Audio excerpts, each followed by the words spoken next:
Hi everybody. Today I want to talk to you a little bit about critical thinking. Pay close attention to this image. If you look at this image, you can see that the title of it is New York City Gridlock.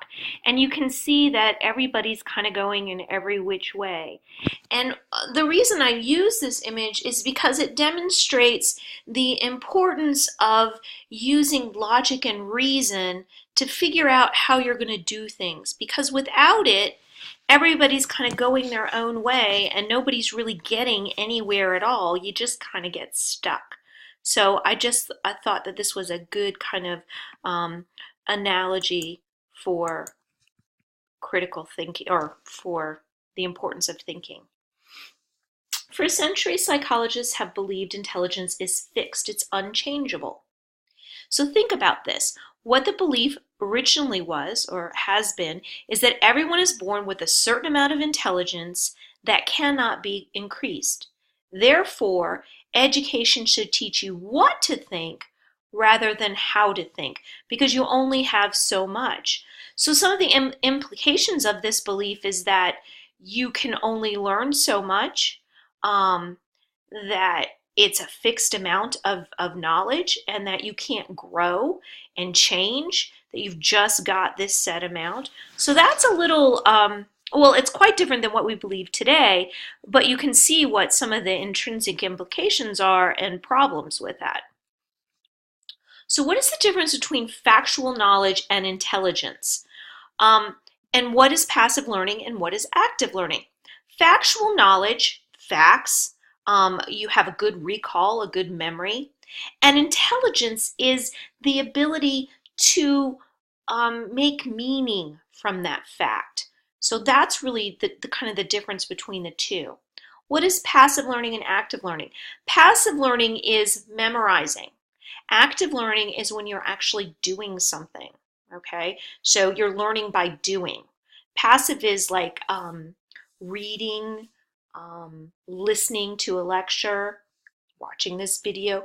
That's passive learning. Unless you actually do something with it, like I have activities attached to your reading assignments, then it's a passive learning experience. The human mind has the potential for thinking. The more a person develops this potential, the more intelligent the person becomes. So what's that saying is that you can think, and the more you practice thinking, the more intelligent you become. So you can see how thinking and intelligence are woven together. You can never know what your intellectual potential is until you begin to develop it. So until you start learning, you don't know how smart you can be. What is thinking? Thinking is purposeful mental activity. You control it, it does not control you. How is thinking different from daydreaming? Thinking, again, is a deliberate act. When you're daydreaming, you're just kind of letting the ideas flow and your mind just wanders. You're not deliberately thinking about something, trying to understand something, trying to figure out a problem, something like that. That's thinking. Thinking is active. Daydreaming is passive. There are three main dimensions of thinking. Reflective. When you reflect, you think about your experiences and identify some of the challenges that you may have faced. Creative, where you produce relevant ideas for meeting your challenges. And critical, where you evaluate those ideas and decide which one is best. So you can see how these three elements work together to make a good decision, or to create a sound idea. Why is shallow, illogical thinking so common? Think about today's media, our president. What are some examples of shallow, illogical thinking? So think about when we don't really think through an idea. And then ask yourself why it's important to vigorously question the ideas we are tempted to take for granted. What's the purpose of questioning ideas? Like, it's all in the news tonight while I'm recording this, and that is DACA. Why is it important to question the repeal of DACA? Why not just say, oh, DACA's bad, we're letting illegal immigrants get an education and we shouldn't do that. So think about what some of the implications are. It's real easy to be shallow and say, oh no, we have to get rid of them, they're illegal immigrants. But then start digging a little deeper. Think about it. How would you feel if you had been raised in a country all your life? And what happens when you penalize young people who they didn't have any control over where they were brought or where they were raised or where they were born, but yet they're going to be penalized for being in the country illegally. So just think about some of those implications, and you can see that the issue is a lot more complex than just all illegal immigrants have to go. That's a real shallow way of thinking about the issue because it is more complex. Alternative facts. We certainly learn about alternative facts these days. And I want to say that there are no such thing as alternative facts. Something is either true or not true. You don't have any in between. There isn't a gray area when we're talking about facts specifically. So principles are the foundation of good thinking. And these are some principles of good thinking. Truth is discovered, not created. So you find a truth, you research a truth, you don't just create something and say it's true. Ideas are interrelated. We build on different concepts.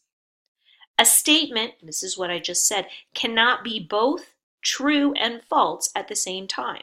It could be true in some circumstances and not true in other circumstances, but at the same time, it can't be both. Everyone makes mistakes, even experts. Ideas can be examined without being embraced. And this is really a key, to me, a really crucial point of critical thinking. You should examine ideas. That's what a college education is all about, is examining ideas. You don't have to embrace every idea that you look into. Just because you examine it, you look at it, you think about it, doesn't mean that you have to take it on as being something that you believe. Feelings are not substitutes for thinking. You can feel that something is right or wrong, but that doesn't make it right or wrong. Okay? You need to think about the logical reasons of why something is right and why something is wrong. You need to look at facts. You need to have information, and good information. So you can't, feeling is not, doesn't make something true. It doesn't make something right. It has to be based on more than that.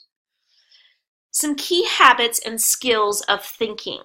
The habit of curiosity. This is so important, and it is why you are here at college. You want to learn. You are curious about the things that you do not know, and that's why you're here. So being curious is an important element of good thinking. Being able to distinguish facts from opinions, huge and so important in today's world. We get inundated with opinions in social media, on the television, and we have to distinguish, kind of dive through all of that mess and determine where the facts really are and what they are.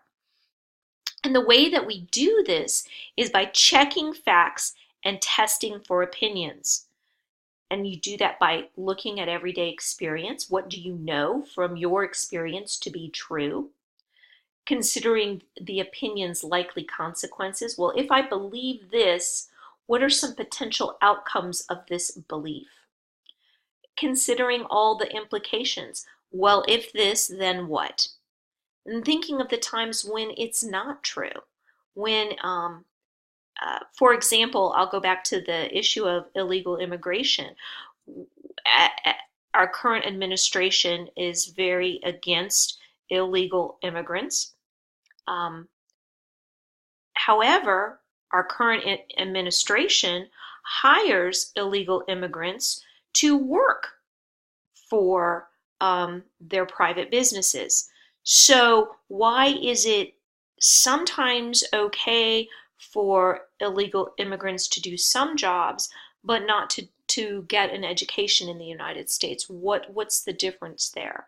And so thinking of the times when it's true and not true, and counterexamples. Reverse the opinion. If we let illegal immigrants into the United States, if we support DACA and we don't uh, get rid of all the young people who were brought here by their families, then what would be the outcome of that? What would happen? What are the potential consequences of that? And then look at the relevant research. See what the data shows you. See what the information shows you. And in today's world, where there is so much misinformation, it's really important for you to look at multiple sources for your information, not just one source. If you can confirm a number, a fact, a figure in several different places, then it's much more likely, doesn't necessarily have to be true, but it's more likely to be true. So this is a good habit to get in when you're researching, is look for confirmation, not just one source, and make sure that those sources are as unbiased as possible, that they don't have any stake in providing misinformation to you. So critical thinking defined. Critical thinking is the intellectually disciplined process of actively and skillfully conceptualizing, applying, analyzing, synthesizing, and/or evaluating information gathered from or generated by observation, experience, reflection, reasoning, or communication as a guide to belief and action. Boy, that's a big definition. We're going to break it down. But that's just the overall, and the elements to pay attention to: actively and skillfully, conceptualizing, applying, analyzing, synthesizing, evaluating information. Those are the doing part, the active part of critical thinking, and that you get this information from observation, from your personal experience, from thinking, from reasoning using logic, and communication, talking to people. And that you take this information and use it as a guide to something that you believe or to some action that you want to take.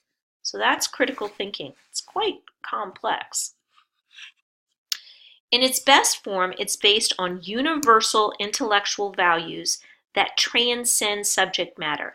So in other words, there are certain specific elements of thinking that you should use regardless of whether you're looking at math, if you're looking at science, if you're looking at literature, if you're looking at politics. You should be using these particular skills to try to understand, think about, and make meaning from the information.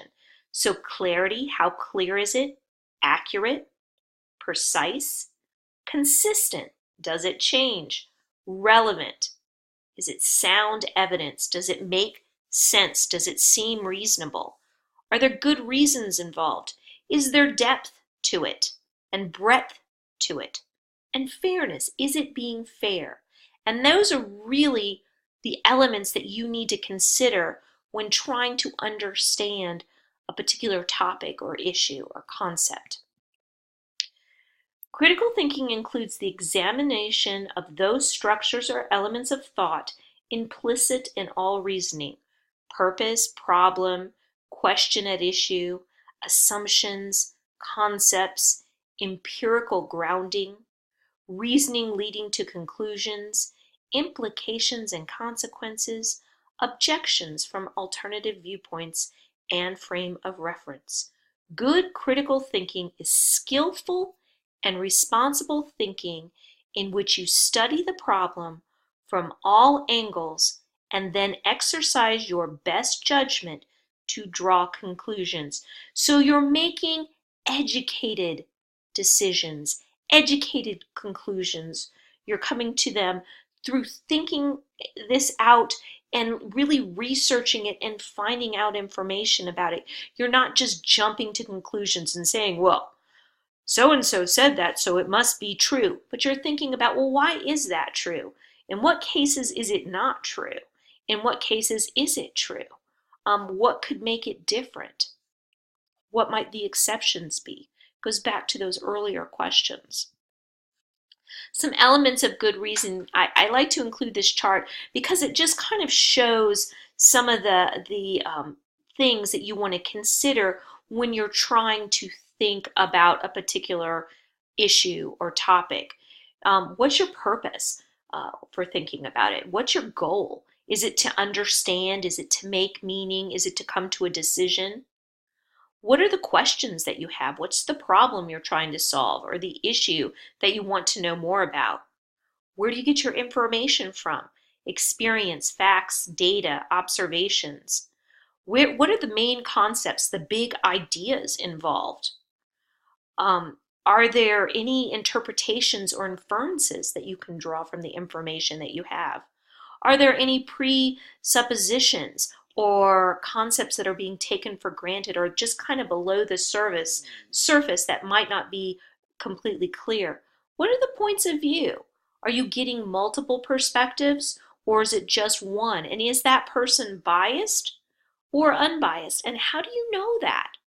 What are the implications and consequences? What are the possibilities or the probabilities or the necessity in this topic or this issue? So all of these elements need to work together when you're trying to make meaning out of something or draw conclusions. And it's a lot of work to really think well and to think hard.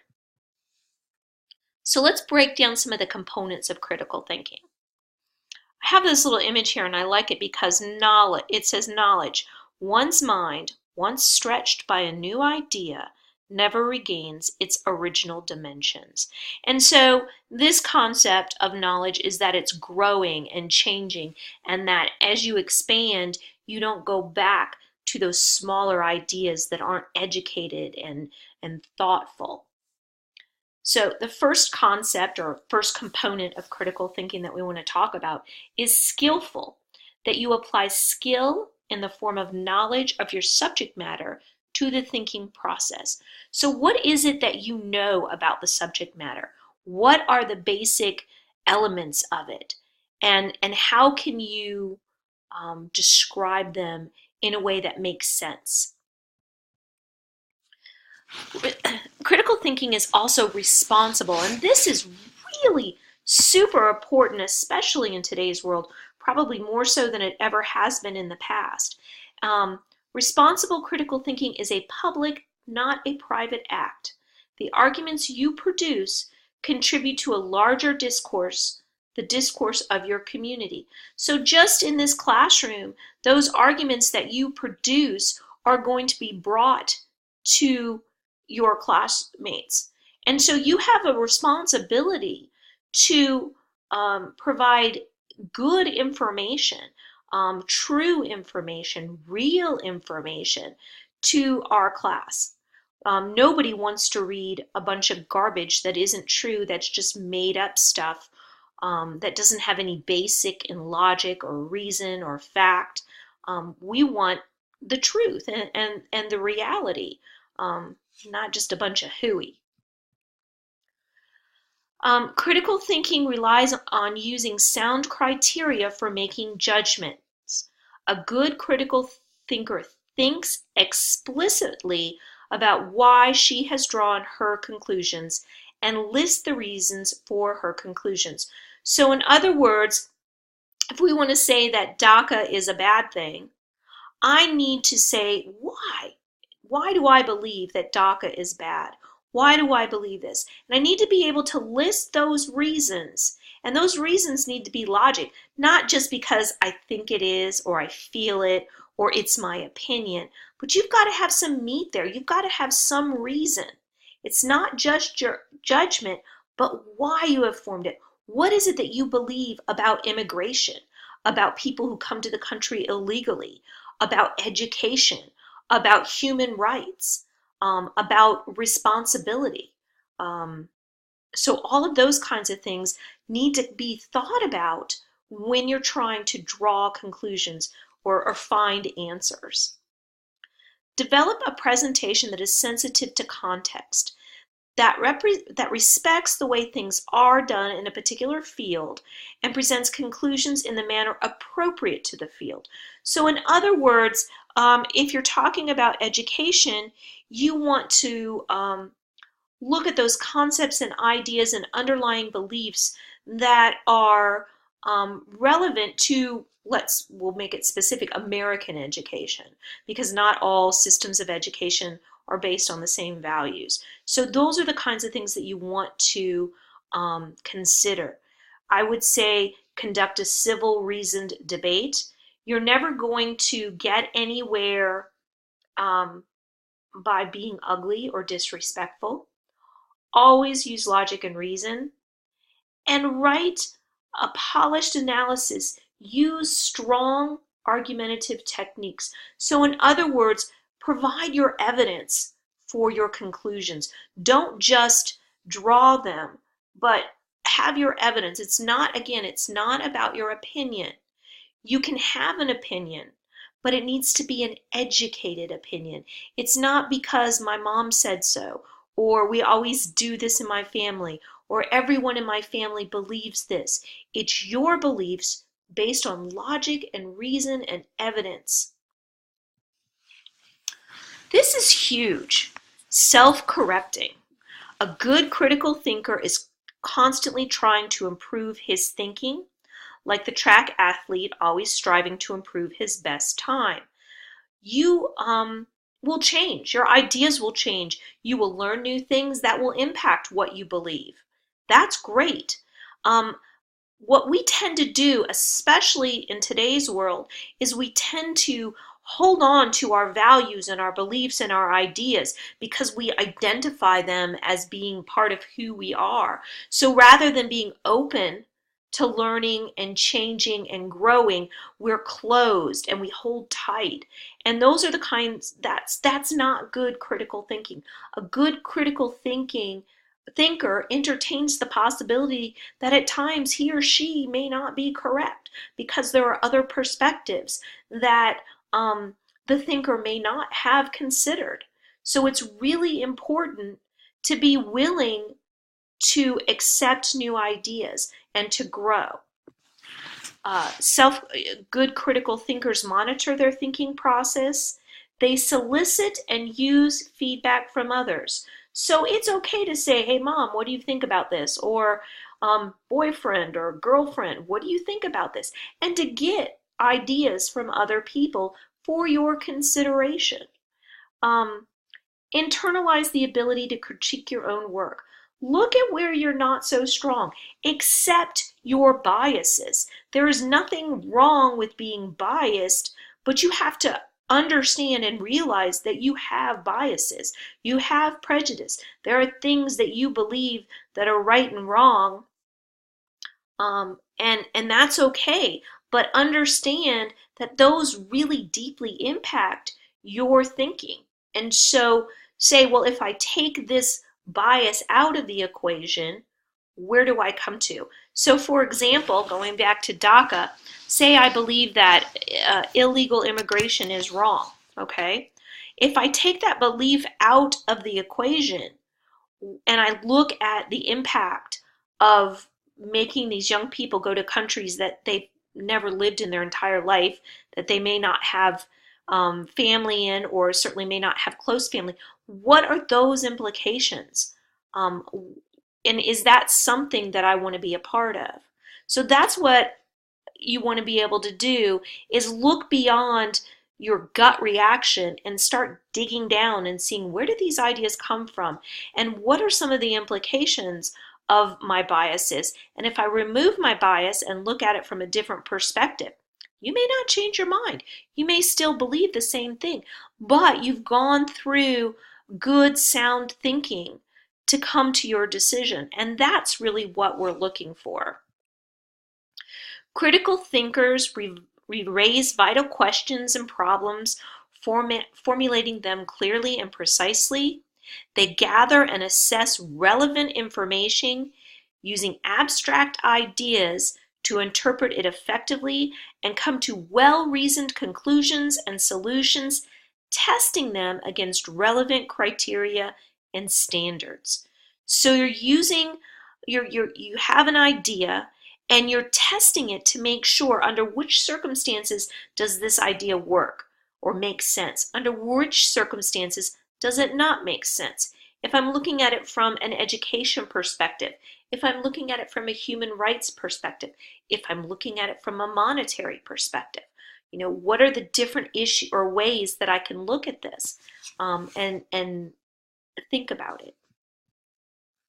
Critical thinkers think open-mindedly within alternative systems of thought. I think that is the hardest thing for people to do, is to be open-minded and to look at different perspectives. Recognizing and assessing as need be their assumptions, implications, and practical consequences. And good critical thinkers communicate effectively with others in figuring out solutions to complex problems. That's really what we're trying to do as good thinkers, is we're trying to solve problems and come to solutions. And the only way that that's going to happen is by looking at as many possibilities as you can think of, and as many different circumstances, to consider as many different options. And then you're going to have a much richer solution that's much more likely to be effective and productive. Critical thinking is, in short, self-directed, self-disciplined, self-monitored, and self-corrective thinking. So in other words, you've got to do it yourself. I can't be a critical thinker for you. You've got to figure out, okay, these are my biases. Now what can I do to move beyond that? What else can I think about? Self-disciplined, you've got to do the hard work. You've got to look at all of the different angles. Self-monitored, you've got to look at it. You've got to actually think about what it is you're trying to think about. And self-corrective, okay, that really doesn't make sense, or that's not logical when you get to step B. So I need to go back to step A and rethink it. So that's self-corrective. It presupposes assent to rigorous standards of excellence and mindful command of their use. So in other words, you're really looking and thinking in a responsible, respectful way that is using logic and reason to help you substantiate maybe opinions that you currently hold, or to better understand your opinions or your thoughts or your beliefs, and to be able to explain them to others. It entails effective communication and problem-solving abilities and a commitment to overcome our native egocentrism and sociocentrism. Egocentrism is that we think the whole world thinks like we do. Everybody believes, everybody knows. And sociocentrism is thinking about everybody does things the way that we do it in the United States. That's the right way to do it. There aren't any other ways to consider it. And these are things that we just do naturally. We've been brought up, well, in this family, this is what we do. And so these come naturally to us. So we have to kind of work against the grain to really start thinking critically about the ideas and the concepts and the issues that are important to us. Knowledge occurs in a social setting of different individuals with different perceptions, and it requires some common basis of agreement for mutually cooperative effort, thus creating the necessity for agreeing on some set of rules for deciding issues and sticking to those rules. Kind of like why we have laws and rules of engagement. These are all, if we don't work together, then everybody's going to kind of go their own way, kind of back to the traffic jam again, and nothing's going to get decided, nothing's going to get accomplished. We're not going to get anywhere. We're not going to solve any problems. We're not going to come to a better understanding, kind of like what's going on in the House and the Senate these days. They're not working together to solve problems. Everybody's kind of going their own way with their own core beliefs and not using their critical thinking skills to come up with effective solutions. Critical thinking permits us to listen to and try to understand the other person's point of view and to respect another person as an autonomous source of decision making. So it allows you to understand other people, to see where they're coming from, and again, you don't have to embrace every idea you come across, but understanding is huge. Just understanding what another person believes will help you to even strengthen your beliefs more. And to respect that other people can make decisions based on the information, the experiences, and the knowledge that they have, and that those can be good decisions, even if they are different from your own decisions. Understanding, using your critical thinking skills to understand where the decisions came from and to understand how that person came to make that decision really helps you strengthen your beliefs. It doesn't have to threaten your beliefs. It can strengthen your beliefs because it allows you to say, okay, I see where that person's coming from. I believe this because of this. And so you can kind of respond to another person who disagrees with you in a respectful but intelligent way. Critical thinking allows you to change your opinions when you've got better or new or different information. Do have a general open-mindedness to the weight of the evidence rather than personal bias or disposition. To discover the connections and relationships among the relevant issues in our lives. Why are critical thinking skills so important in a writing class? Knowledge involves much more than having opinions. It involves all of those elements that are integral to critical thinking: the research, the analysis, the skill, the ability to question, the ability to research. So in essence, when it comes down to it, is good writing requires good thinking. If you are a lazy thinker, you're going to be a lazy writer. You're not going to have any depth and any breadth to what you have to say. You're just going to take the easy way out. And that is boring for anybody that has to read your work. So it's really important that you dig in deeply and really think about the issues and the concepts and the ideas that you're going to write about so that you're making meaning and there's a purpose to the work that you're doing. You're further developing your ideas. You're clarifying, refining, defining, explaining. You're doing all of this by using your critical thinking skills. And in today's world, critical thinking is just essential. We're so bombarded with fake news and misinformation that if we can't be critical and analyze the information in front of us, we're going to be at a complete and total loss and have absolutely no clue of what is true or what is right based on facts and information and data. We're going to just think misinformation and it'll just increase the misunderstandings and the problems that we have in our country. So it's important for you as a citizen, as a college student, to really focus on critically thinking about the issues and ideas that confront you in your daily life. And that's the end. If you have questions, post your questions in the I have a question forum or email me. Have a good night.